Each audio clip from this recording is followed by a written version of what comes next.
Hello everyone and welcome to our YouTube channel 1-2 Steps. Today I'm here with another new video to show you guys on how you can log in into your employee account in Workday.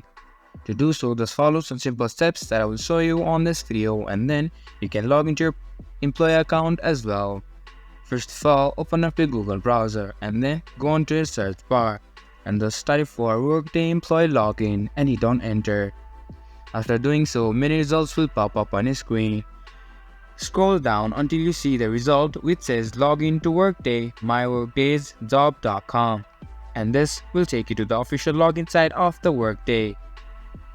Here you can see it has loaded up on my screen, and now you need to input your email address and password to continue to your employee account. Now just input your email address and password correctly. But in case you forgot your password, you can use this button, forgot your password, to help you reset and retrieve it.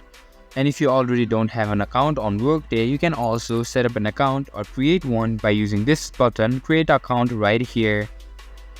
Then after inputting your credentials like your email address and password, and then hit on sign in, and then you'll be signed in into your employee account. And that's how you can sign in into your Workday employee account. This was for this video, and I hope you guys find our video helpful. If you do, make sure to leave a like, subscribe to our YouTube channel and hit the bell notification. And don't forget to drop a comment for reviews and for more content like this. See you guys in our next video. Thank you for watching.